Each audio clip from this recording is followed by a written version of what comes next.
So yes, we just were going over this last session.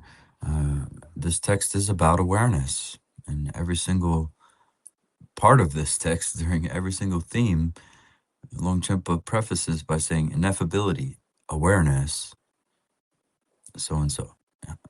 Openness is awareness. Pure presence is awareness. Oneness is awareness. What is awareness? Openness. What is awareness? Ineffability. Right? They go back and forth in a nice little cohesion there. So yeah, I hear you're just getting these explanations from a kind of uneducated or self-educated dog yogi who you know just giving I'm just barking out the little bit of wisdom that I may have, and hopefully not so much confusion, but these are the root verses of the way of abiding, and Longchenpa formulated this in the 1300s, and we'll get right into it. It says the essence of awareness is shown to be beyond imagination and expression. And before I read the root verse, I just want to comment on something here. This entire profound text, which has dimensions and dimensions of science, some of it yet to be explored in our own modern science, a lot of it correlates, is in a happy union or a happy agreement with modern science. And much of it over thousands of years has been proven to be true.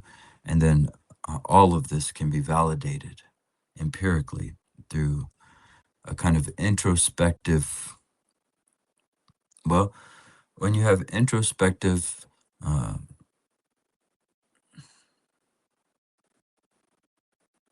peer reviewing, then there's a empirical verification.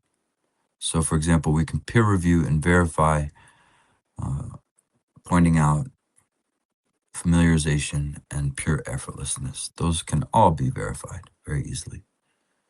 But you have to be there. You have to go through your practice for it to be easily discernible. It's not easy for just anybody to see, but like I said last time, there are even very obvious physical indications that you've had pointing out. Somebody who's in their language model, thankfully, in us humans, we can see it. They're blinking their eyes, their head is heavy. Usually they have some tension around the shoulders and the neck, indicating uh, the hinging of the emotion onto that linguistic model or that linguistic narrative, that string of constructs. And so this is verifiable. Have you seen this metacognition, this aspect of the mind outside of thoughts, outside of awareness?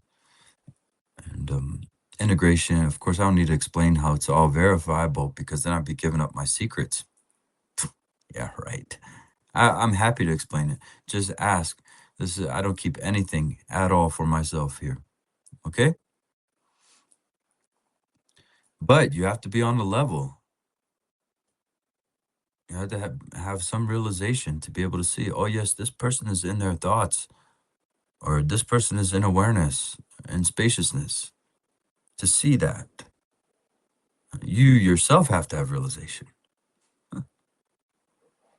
So the root verse says, within the ultimate heart essence, which transcends existence and non existence, all phenomenon are unceasing, and regardless of the display that arises, their very essence is the unimaginable and inexpressible expanse. This is truly beyond all conventional expression and description, including words like arising. Now, unfortunately, when we translate this, we are describing and expressing. But here, when it says all phenomenon are expressing themselves unceasingly, the word arising should be a mile away from that phrase. But that's all right.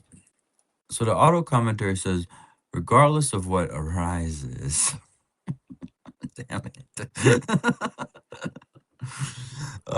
within the scope of awareness, it should be regardless of what's expressing within the scope of awareness. Remember, arises is temporal. That's indicating time. Opposite of the fourth time of timelessness, right? So and it's hard to imagine. That's why Longchen is saying it's unimaginable. It's hard to imagine how this mind is just expressing lifetime after lifetime, realities after realities. It's just ceaselessly expressing. And what is it expressing? Any guesses?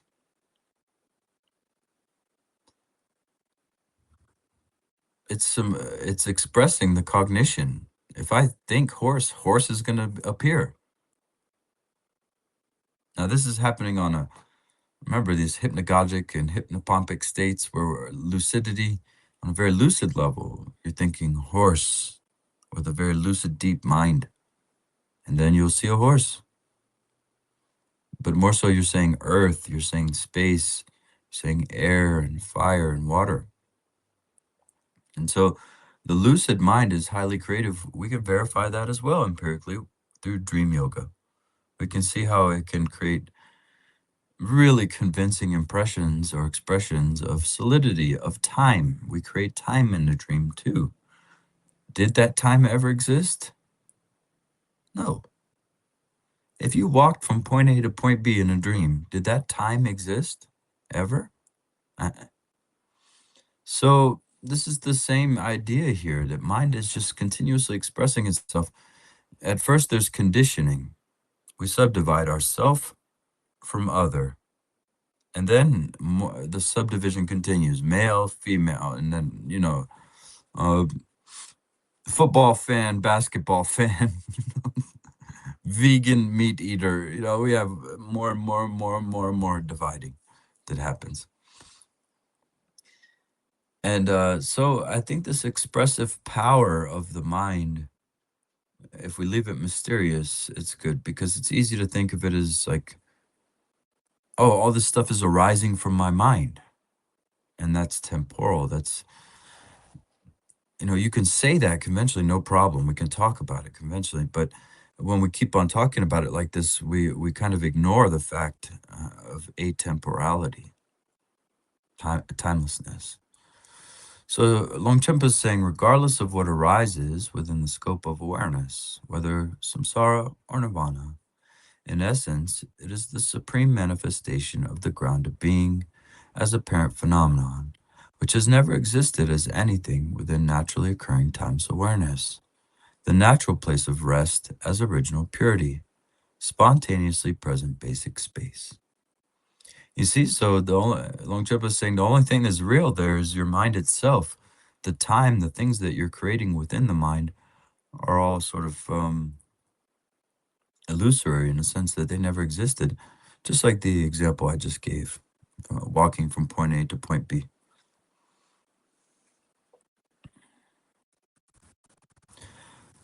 So here we have this precious tantra, the Pearl of Garland tantra, being cited. In original purity, purity from the very beginning, from beginninglessness, not even the word confusion can be expressed. Similarly, how could there be a lack of confusion? Therefore, confusion is primordially pure. That's great news. In the supreme manifestation of the grounded being as apparent phenomenon, there is nothing to be labeled non-recognition, so confusion has never existed. Now, to access this, remember again the dream analogy.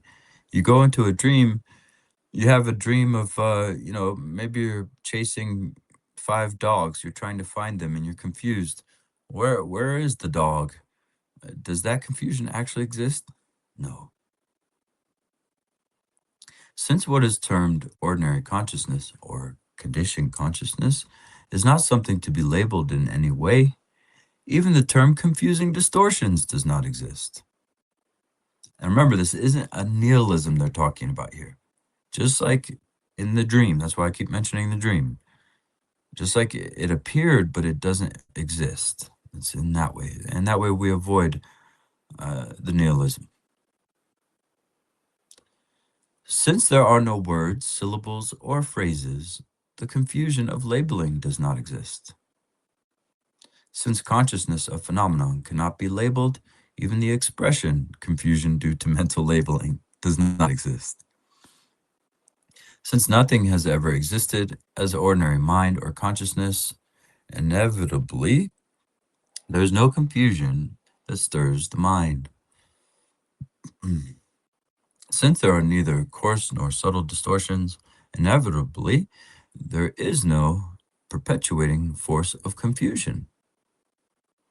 Since there is neither anything to be done nor the doing, how could there be confusion that reifies objects?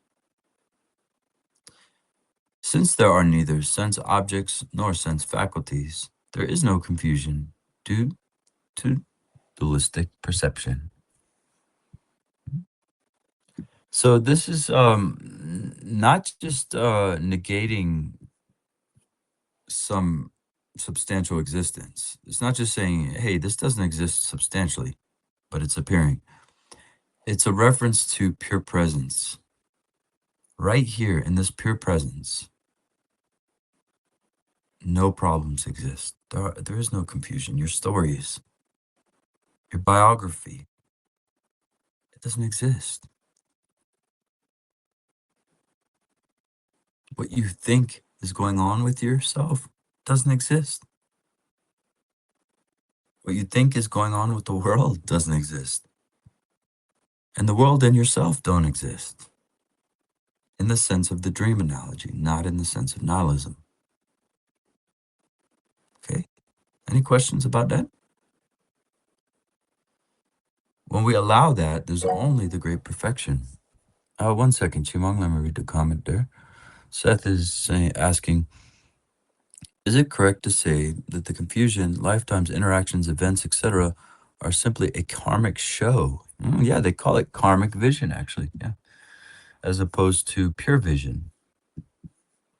And so, particularly in Vajrayana, you'll deal with that a lot, the karmic vision, because they use karmic vision and they transform that into a kind of pure land, pure vision. Well, allegedly, that's what they're doing.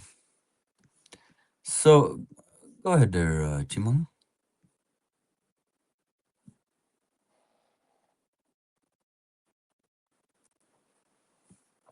This is still muted. I wanted to ask the question. So how thoughts then turn up? They just turn up randomly? What do you mean? Because thoughts turn up in one, yeah. Mm-hmm. For example, all of a sudden I think of my grandson, or I think of what happened yesterday or will happen tomorrow. It just turns up. So we're not speaking about. But Well, how comes, who chooses what turns up? well, when you go to sleep, why do the thoughts come there? I don't know. Exactly. Okay, answer that question. Nothing to worry about. It's adventitious, as stated many times in this. But mind itself is immutable. So there's always pure consciousness. What appears is adventitious. But there's a sense of, you're thinking of a horsey, so the horsey appears. There is a way that we can have compounded karma here. Even though it's dreamlike and it's illusory, we can engage in programming. We can program ourselves, things like that. But I would say ultimately it's random too. It's totally randomized. We don't want to accept that. We want order. We want organization. We want a plan to this thing. It's actually a relief if the sound comes. That just came up random. I don't need to create a story. Think, why that came up, not the other one. Yeah, that's my point. Also, by telling you, if you're getting hot and cold, if your skin temperature changes, like everybody's, then that means your thoughts can get hot and cold too. But for some reason, when we get cold, we don't blame ourselves. We don't say, "God, why am I a cold person? I don't understand." But when we have certain thoughts, we do blame ourselves. We say, why am I having these thoughts? Where are they coming from? But you have this entire environment here that's also with you. And any thoughts that, you're going to have some really crazy dark thoughts that come and go, just like you have crazy winds that come and go. Those aren't your thoughts. That's why I also state, that most of this universe, multiverse, is made 85% of dark matter, dark energy, according to science. Well, it's the same. You're not seeing the invisible psychic dimensions. So it's terribly irresponsible for us to take responsibility, ironically, Oh, for yeah. everything constantly. We're constantly taking responsibility for, oh, I'm having this emotion right now. I'm feeling a little down. What is going on with me? Nothing. Thank you. That's great. That's liberating, actually. Yeah, Thank it you. is. Well, thanks for the inquiry. It is very liberating. Okay, any other comments, questions, sharings before we close out our Longchen session?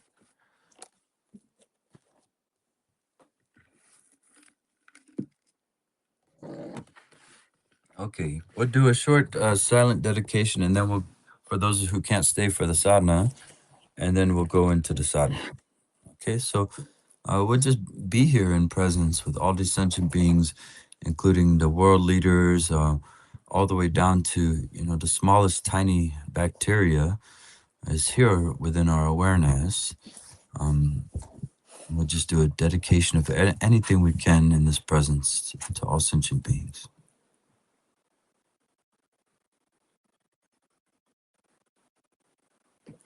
Oh yeah, and deep bow to those who are leaving.